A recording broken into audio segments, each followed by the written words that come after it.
अस्सलाम वालेकुम दोस्तों। भाई क्या हाल चाल है सारे का।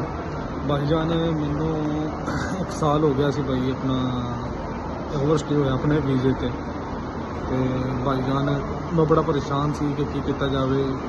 मेरा वीज़ा कैंसल नहीं हो रहा सी, बाप वीज़ा कैंसल नहीं कर रहा सी, लेकिन मैनू एक भाई ने नंबर प्रोवाइड किया अबू बकर भाई का, ठीक है। तो अलहमदुलिल्लाह उन्होंने मेरा आधे घंटे से आउट पास बनवा के दिता है। तो